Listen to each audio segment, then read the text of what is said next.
तो हाँ जी मित्रों, आ चुके हैं वापस से एक और बार अपनी IMU मांगा का सेकंड पार्ट लेकर के।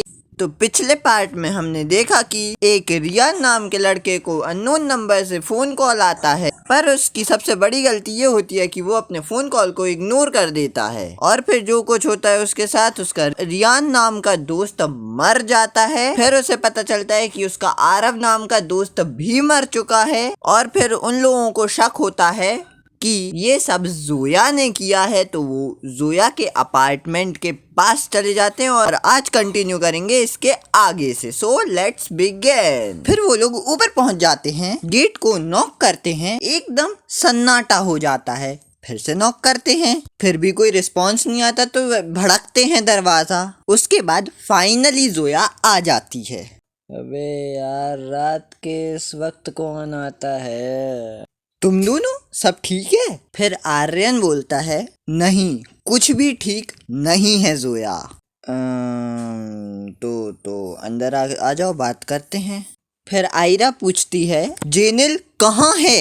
अंदर सो रहा होगा शायद, पर क्यों? अंदर सो रहा होगा शायद। ससी जोया। दोनों बिना कुछ बोले अंदर चले जाते हैं। उस पे जोया बोलती है, नहीं अभी अंदर मत जाओ। ऐसा क्यों बोल रही है? अभी पता चलने वाला है, आगे आगे देखो। एक और बार टाइम बताया जाता है, 3 बजने में 2 मिनट कम है बस। आर्यन बोलता है, जेनेल। मतलब ऐसे नहीं बोलता, जेनेल ऐसा चिल्लाने में बोलता है। भाई मेरा पूरा कमरा गूंज गया।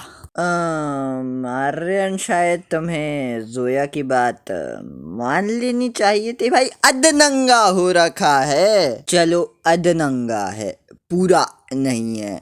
बच गया अपना जेनेल क्योंकि आयरा भी साथ में है और जोया भी साथ में है। वैसे जोया का तो कुछ नहीं, वो तो मंगेतर है उसकी, बट आयरा का भी कुछ नहीं है, वो बहन है उसकी। फिर जेनेल हड़बड़ा के उठता है और बोलता है, आर्यन? फिर आयरा पूछती है, क्या तुम ठीक हो जेनेल? फिर जेनेल पूछता है, WTF सिस, तुम यहाँ क्या कर रही हो? फिर जोया बोलती है, बोला था मत जाओ। माननी तो है ही ना मेरी बात। फिर आयरा बोलती है, अबे यार तुम अधनंगे क्यों हो रखे हो बे? सही बात है, क्यों हो रखे हो भाई अधनंगे? फिर आर्यन बोलता है, भाई तू अपनी शर्ट पहन ले। फिर जेनेल अपनी शर्ट पहनते पहनते पूछता है, बोलता है कि भाई तुम लोग यहाँ पे क्यों आ रखे हो, कोई दिक्कत है क्या? फिर जब जेनेल अपनी शर्ट पहन लेता है, आयरा उसको गले लगाते हुए बोलती है, अच्छा है तुम ठीक हो भाई। हाँ, पर तुम दोनों यहाँ क्या कर रहे हो? फिर जोया बोलती है, ठीक है, यहाँ क्या चल रहा है कोई हमें बताएगा? फिर अपने आर्यन बॉय की नज़र किसी तो ग्रुप फोटो पे पड़ती है, प्रोबेबली इनके ही दोस्तों की होगी। यहाँ पर मुझे जोया, आर्यन, रियान, आरव, आयरा और जेनेल सब दिख रहे हैं, बट एक लड़की है जो कि अभी तक दिखाई नहीं है, वो मे भी आगे हो, मतलब कहानी में आगे हो। और उस फोटो को देख के आर्यन को कुछ क्लिक होता है। फिर अपने दोनों लवी डबी पूछते हैं कि यहाँ क्या चल रहा है, प्लीज कोई हमें बताओ यार। आयरा बोलती है, बताऊंगी, पर पहले यहाँ से चलो। चलना है पर कहाँ चलना है? फिर आयरा बोलती है, बताऊंगी पर यहाँ से चलो पहले, trust me guys. And again time हो रहा है 3:02। व्हाट, 3:02? 3:02 हो रहे हैं। फिर जोया मुड़ती है अपनी शक्ल आईने में देखने के लिए। I don't know why in लड़कियों को अपनी शक्ल हमेशा देखनी रहती है आईने में। और जैसे ही वो आईने में शक्ल देखती है, उसे कुछ नोटिस होता है, कहती है गाइस। और पता नहीं आर्यन को इस फोटो में, इस ग्रुप फोटो में ऐसा क्या दिख गया है, उसी को घूरे जा रहा है पता नहीं कब से। फिर हम देखते हैं सीलिंग में क्रैक आ रहा है, क्रैक बढ़ता है और फिर टाइम दिखाया जाता है 3:03 हो रहे हैं। और फिर पता नहीं जोया के मन में ऐसा क्या आया, वो उस सीलिंग के पास जाती है। लाइक देखो अभी कितनी दूर खड़ी है वो, है ना, बट वो पास जाती है एंड तभी उसके सिर पे वो सीलिंग जो है गिर जाती है। मैंने बोला what the hell just happened here. फिर तीनों एक साथ बोलते हैं, व्हाट द फक। भाई तीनों शौक हैं कि भाई ऐसे कैसे हो सकता है, लाइक वो चल के गई एंड तभी ceiling Giri, what the hell. General भग के जाता है उसके पास, मलबे को थोड़ा इधर उधर हटाता है, फिर हमें जोया का फेस दिखाते हैं। ना भाई, this is just pure brutality man. भैया ये कर कौन रहा है, मेरे ये समझ में नहीं आ रहा। नहीं मतलब पहले रियान, फिर आरव, और अभी अभी Zoya, and what the heck भाई, व्हाट द हेक। नहीं जोया, तुम हमें छोड़कर नहीं जा सकती, प्लीज प्लीज उठो। और ये सब वो रोते हुए बोल रहा है भाई, शिट। फिर आर्यन आता है, उसको थोड़ा सा कंधे पे हाथ वगैरह रख के सहारा देता है कि भाई तू शांत हो जा, हम हैं तेरे साथ हैं। फिर आयरा बोलती है पहले रियान, फिर आरव, और अब जोया। और हम सोच रहे थे कि ये सब जो कुछ भी हुआ है वो जोया ने किया है। ये सुन के जेनिल जो है वो शॉक हो जाता है भाई। ऑब्वियस है भाई उसका शौक होना कि भाई उसके खुद के दोस्त के ऊपर शक कर रहे थे, तो या बंदा खराबा हो ही चुका है भाई, जैसा कि मैंने पिछली में बोला था कि बंदा खराबा होना ही है। हे रुको, पहले से क्या मतलब है, और तुमने ये क्यों सोचा कि जोया ने मारा है सबको। आर्यन बोलता है ये सब छोड़ो, बहुत लंबी कहानी है भाई, पर कुछ तो अजीब हो रहा है आज।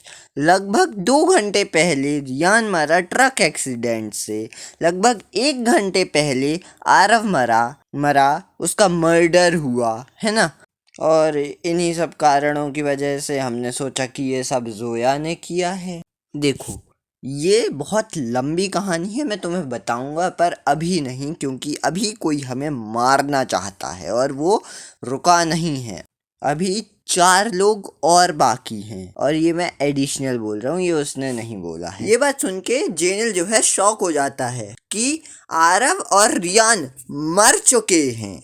देखो अब जो है स्टोरी में मजा आना चालू होने वाला है। देखो भाई आगे देखो तुम लोग, लगभग आधी रात को मुझे कॉल आता है, मुझे लगा कि वो मजाक था तो मैं उसे इग्नोर कर देता हूँ। उसने कहा कि 7 people 1 night, you will be the 7th, 6 more to go। फिर आयरा शॉक होते हुए बोलती है क्या तुमको भी सेम कॉल आई थी? मुझे भी एग्जैक्ट सेम कॉल आई थी। फिर जेनिल भी शॉक होते हुए बोलता है कि मुझे भी सेम कॉल आई थी भाई, बस मेरी में मैं 6th था, 5 more to go। अब हमें सबका शॉकिंग फेस दिखाया जाता है, और हल्का बहुत शॉक तो मैं भी हूँ, क्योंकि तुम्हें याद होगा रियान मरने वाला था, उसके पहले उसने आर्यन को फोन किया था है ना, और उसने ये भी बोला था कि कुछ तो गड़बड़ है आज। तो मुझे क्या लगता है कि भाई वो रियान को यही एग्जैक्ट सेम बात बताना चाहता था, but thanks to Aryan's phone, भाई वो तो डेड हो गया था, तोड़ दिया था उसने फोन। और यही एग्जैक्ट सेम बात आर्यन भी बोलता है कि तो हम सबको सेम कॉल आई थी, बस अलग अलग काउंटडाउन के साथ। इसका मतलब रियान और आरव और जोया को भी एग्जैक्ट सेम कॉल आई होगी, पर उन्होंने इग्नोर कर दी जैसे हमने कर दी थी। पर यहाँ पर एक पैटर्न दिख रहा है मुझे, रियान मरा लगभग 1 बजे, आरव मरा लगभग 2 बजे, और जोया अभी मरी 3 बजे। तो अब जो कोई भी मरने वाला है अगला, वो मरेगा 4 बजे। तो बस अब हमें उस इंसान को ढूंढना है जो अगला है, इससे पहले कि देर हो जाए, और यदि हम लकी रहे तो हम उसे पकड़ भी लेंगे। पर चौथा है कौन? फिर आर्यन अपनी ग्रुप फोटो फिर से देखने लगता है। मुझे नहीं पता कि भाई उसे उस फोटो में ऐसा क्या अच्छा लग गया है कि भाई वो अपनी फोटो को बार बार लगातार हर बार देखे जा रहा है। फिर आर्यन द मास्टरमाइंड बोलता है, ओ सॉरी वो तो अयानो कोजी है, और कौन, कीर्ति है वो। इस पे जेनिल बोलता है मेक सेंस, क्योंकि अपना अलग ही सर्कल है 7 लोगों का। तो वो जो एक लड़की मैंने बताई थी, हो सकता है उसका आगे आए है ना स्टोरी में, तो हाँ वो कीर्ति है। फिर आयरा बोलती है हमें उसे ढूंढना होगा इससे पहले कि देर हो जाए।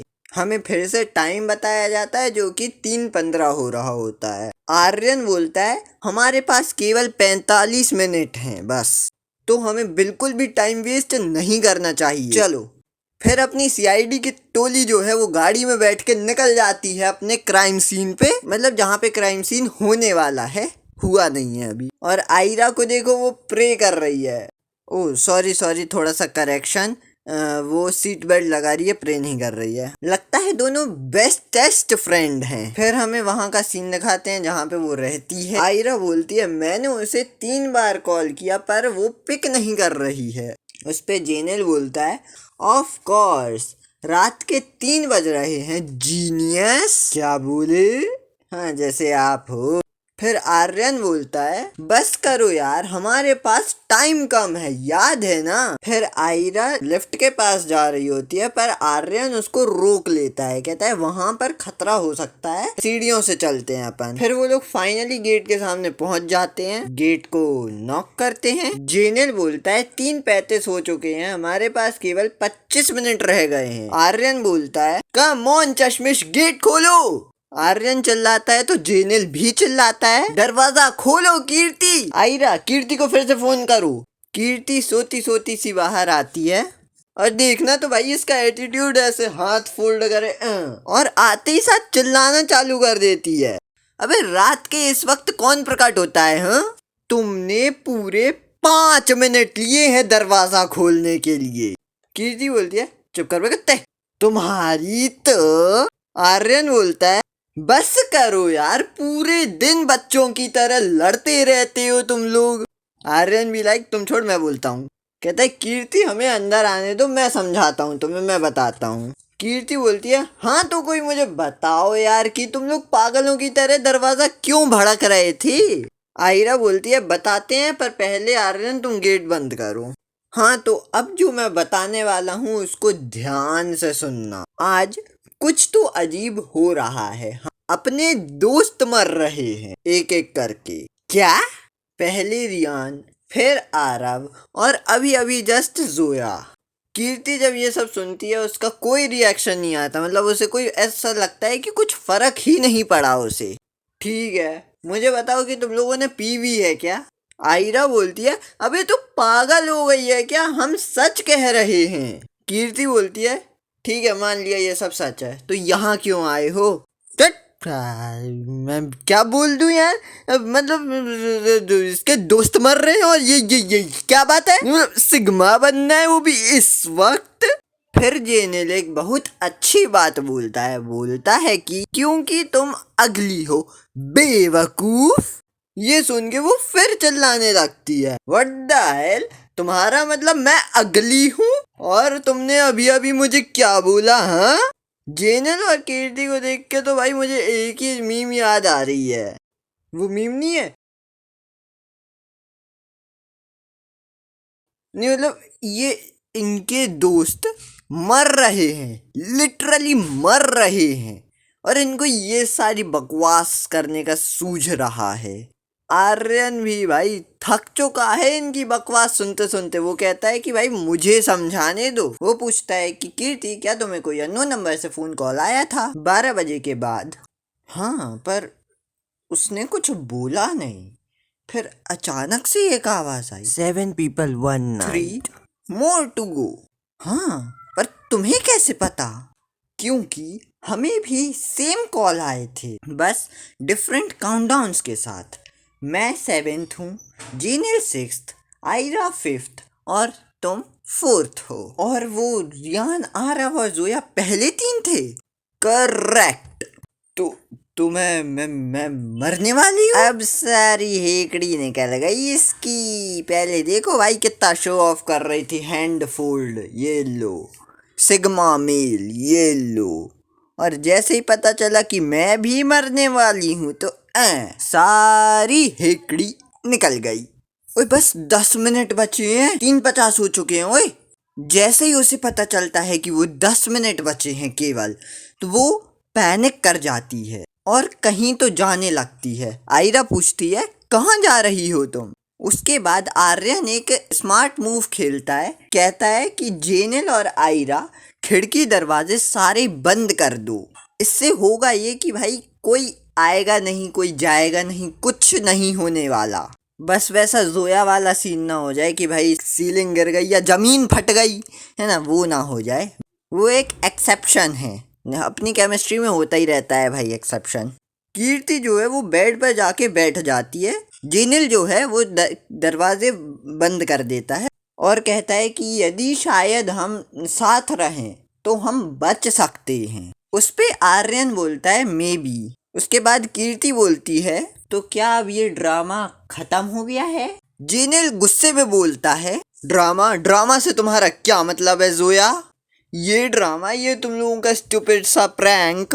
हाँ मैं मानती हूँ कि तुम लोगों ने मुझे एक सेकंड के लिए जरूर डराया था, पर बस करो यार। मैं तुम्हें बता रहा हूँ, ये लड़की दिल पे पत्थर रख के बोल रही है ये सब। Acting like a tough you बिच। उस पे आयरा बोलती है तुमको क्या लगता है ये सब मजाक चल रहा है यहाँ पर? हाँ और नहीं तो क्या, तुम लोगों ने पहले भी इस तरह का मजाक कर चुका है मेरे साथ, पर इस बार मैं झांसे में नहीं फंसने वाली। तुम में से ही किसी ने मुझे वो फोन कॉल करी होगी। उस पे आर्यन बोलता है कीर्ति हम मजाक नहीं कर रहे हैं, ये मजाक नहीं है। हाँ सच कह रहे हो तुम। सब शौक कीर्ति रॉक। इस सब के बाद जेनिल का अलार्म बजता है। जेनिल कहता है 4 बज चुके हैं। कीर्ति बोलती है देखो कुछ भी तो नहीं हुआ यहाँ पर। कीर्ति स्लाइडर खोलकर गैलरी में चली जाती है। शिट, यहीं इसने गलती कर दी। अब यदि मान लो कुछ ऊपर से आके ऐसे फट उसके लग गया तो, जैसे सीलिंग गिरी थी, जमीन भी तो फट सकती है जैसे मैंने पहले बोला। यहीं इसने गलती कर दी, गैलरी में चली गई, वो कमरे में चली जाती कोई दिक्कत नहीं थी।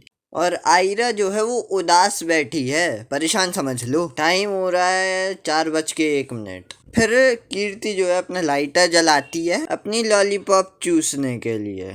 तुमको पता है कि मैं नहीं बोल सकता ये शब्द।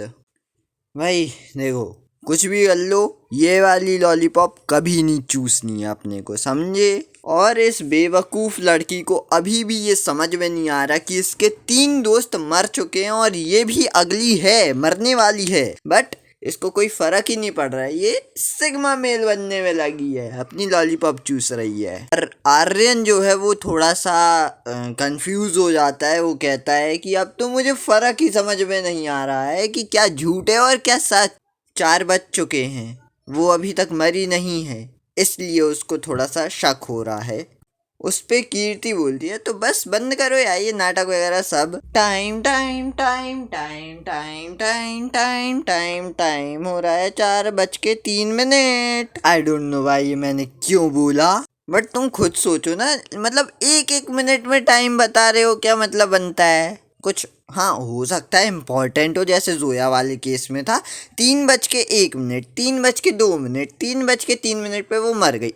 शिट डैम इट, मतलब ये भी 4:03 पे मरने वाली है। लेट्स गो भाई, इसको कहते हैं रियल साइकोलॉजी। जस्ट किडिंग, मैंने मांगा ऑलरेडी पढ़ के रखी है इसलिए। फिर जेनिल बोलता है पूरा 1 घंटा हो चुका है, 4:03 हो रहे हैं गाइस। कीर्ति पीछे मुड़कर आर्यन को देखती है। आर्यन बोलता है कीर्ति। कीर्ति थोड़ा सा सहम जाती है एंड वो जिस ग्रिल पर टिकी होती है वो ग्रिल टूट जाती है। व्हाट? केवल ग्रिल ही नहीं, वो जमीन ही टूट जाती है जहां वो खड़ी होती है। और फिर जेनिल, आयरा, आर्यन तीनों भागते हैं, कीर्ति नीचे गिर जाती है एंड इसी के साथ चौथा भी गया। ना ना भाई, माना कि भाई मैं सीआईडी जैसे ऐसे शोज देख चुका हूँ, बट फिर भी भाई डर लगता है ऐसे पैनल देखने में। भाई कीर्ति को ऐसी हालत में देख के सब अपना मत्था पकड़ लेते हैं कि भाई ये सब क्या हो गया यहाँ पर, सब मरने वाले हैं, कोई भी नहीं बचने वाला हम में से। पर यार ये सब कर कौन रहा है, हमें कैसे पता होगा? हम उसे नहीं जानते, पर वो हमें बहुत अच्छी तरीके से जानता है। वो हमारी हर एक चीज जानता है यार। अब तो आर्यन ने भी अपनी डेथ एक्सेप्ट कर ली है। बोलता है मैं बता रहा हूँ, हम मरने वाले हैं। एक बार फिर से इस सब के बारे में सोचो। लौंडा अपना मरने वाला है पर दिमाग लगाना नहीं भूल रहा भाई, बिल्कुल दया की तरह। पहले रियान, फिर आरव। उसे पता था कि हम जोया पर शक करेंगे और उसके घर जाएंगे, और उसी समय उसने जोया को मारा। उसके बाद उसे पता था कि हम समझ जाएंगे कि क्या हो रहा है और कीर्ति के यहाँ आएंगे। ये सब तो छोड़ो, उसे ये तक पता था कि कीर्ति हमारा विश्वास नहीं करेगी और स्मोक करने गैलरी पर जाएगी, और उसी टाइम बार्स कोलैप्स कर गए। तुम कहना क्या चाहते हो? फिर आयरा बोलती है, पर यदि इसके पीछे कोई है भी तो उसे कैसे पता कि कब जोया वहां खड़ी होगी और कब कीर्ति बालकनी पर जाएगी? ये आपने बड़ी अच्छी बात बोली। Good question Aira.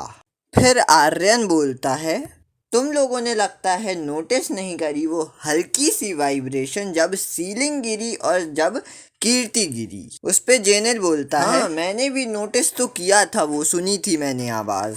फिर आर्यन बोलता है, वो जो कोई भी है वो हमसे एक कदम आगे है, उसे पता है कि हम आगे क्या करने वाले हैं। उस पे जेनल पूछता है कि तो अब हमें क्या करना चाहिए। फिर आयरा घबरा जाती है, मैं अगली हूँ, मैं 1 घंटे के अंदर अंदर मरने वाली हूँ। उस पे आर्यन बोलता है, नहीं, यदि हमने चालाकी से काम किया तो हम उससे एक कदम आगे हो जाएंगे। And look at Ayraj art work. भाई क्या बनाया है भाई, क्या ही तो बनाया है, मजा आ गया।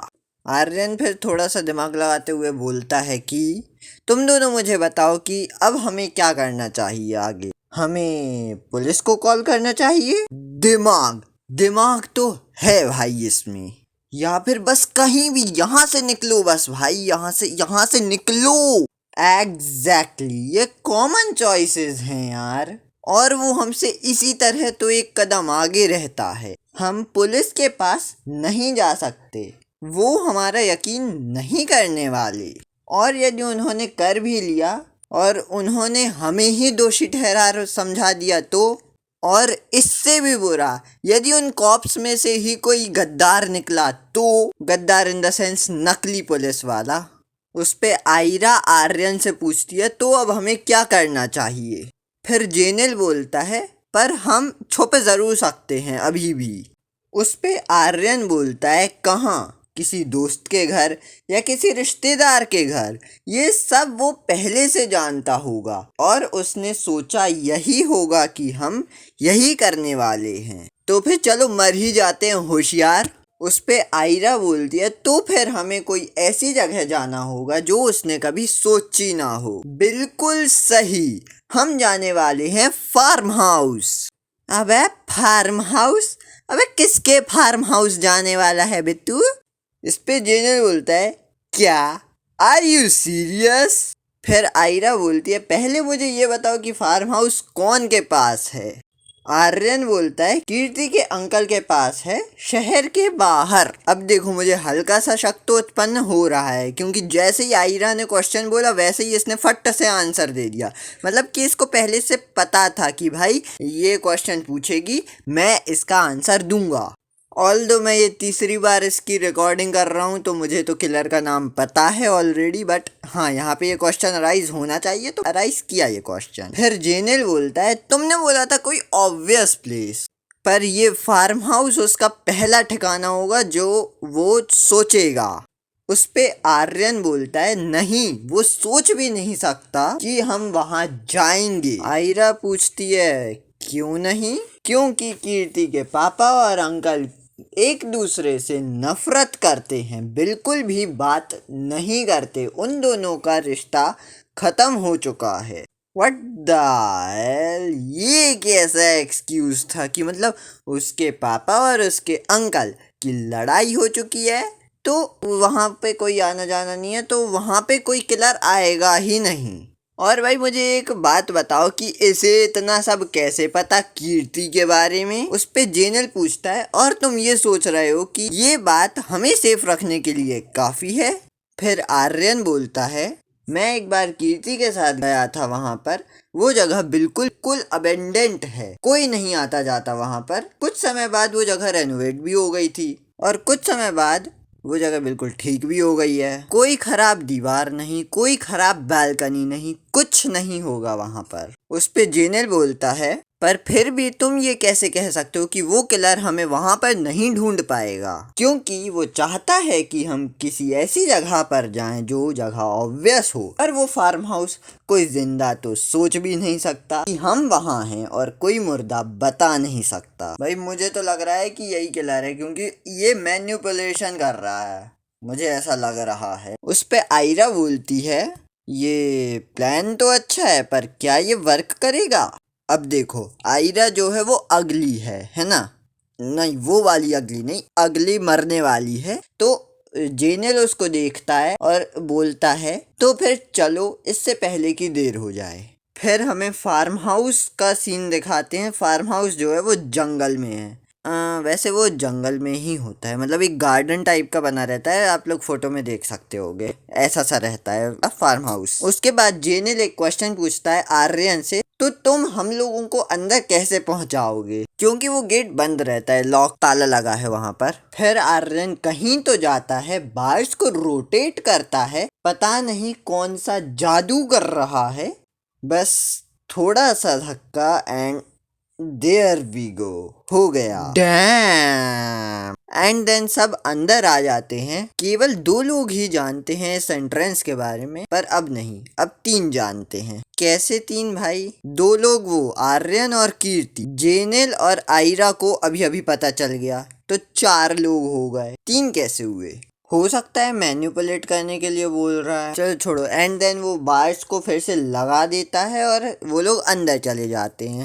ठीक है, तो कमरा तो थोड़ा बहुत नया सा लग रहा है कि हाँ भाई अभी अभी बना है कुछ समय पहले। फिर आयरा थोड़ा सा डम्ब क्वेश्चन पूछती है, तुमने तो बोला था कि ये जगह रेनोवेट हो गई है, पर ये जगह तो बिल्कुल एबेंडेंट है। नहीं, उसने पहले बोला था ये चीज कि हाँ वो एबेंडेंट है पर रेनोवेट भी हो चुकी है, ऐसा उसने बोला था। फिर आर्यन बोलता है, कुछ टाइम पहले ही हुआ है, परफेक्ट हाइड आउट है ये मेरे हिसाब से तो। फिर आर्यन थोड़ा सा सामान वगैरह ठीक करता है और एक बहुत इम्पोर्टेंट बात बोलता है, यहाँ 2 एग्जिट्स हैं, वॉशरूम जो लेफ्ट साइड में है और सब लॉक है बाहर से। वो लोग इस बात को सुन के हल्का सा शॉक होते हैं, पर फिर इग्नोर करके तीनों बैठ जाते हैं। जेनेल बोलता है, भाई मैं तो थक चुका हूँ। और टाइम हो रहा होता है 4:50। तो अभी तक का जितना पैटर्न देखा है मैंने, ये आयरा जो है वो मरने वाली है 5:03 पे। आयरा टाइम देख के पैनिक कर जाती है, पर आर्यन उसको थोड़ा सा वो बोलता है कि मैं यही हूँ, डरो मत। पर हाँ, यहाँ पर एक क्वेश्चन राइज होता है कि पहली एग्जिट तो वॉशरूम के लेफ्ट साइड में है, पर दूसरी एग्जिट जो है वो बताई नहीं है कि क्या है वो दूसरी एग्जिट। हो सकता है कि ये वही वो वाली हो जो बार्स रोटेट करने वाली है वो, और जो वॉशरूम के लेफ्ट साइड में है वो। और ये सारी बातें करने के बाद सारे जो सीआईडी के टीम मेंबर्स हैं वो सब सो जाते हैं। एंड यही राइट टाइम है अपनी इस वीडियो को भी एंड करने का, क्योंकि ये वीडियो जो है 30 मिनट से ज़्यादा की बनने वाली है, 28 मिनट की हो चुकी है। तो हाँ, अगली वीडियो में कुछ राज पता चलेंगे, तो स्टे ट्यून। और हाँ, मुझे कमेंट सेक्शन में थोड़े बहुत सजेशन भी दो कि भाई मैं अगली कौन सी मांगा पढ़ूं और कौन सी मांगा पे एक्सप्लेनेशन बनाऊं मैं। So yeah, thanks for watching, bye bye.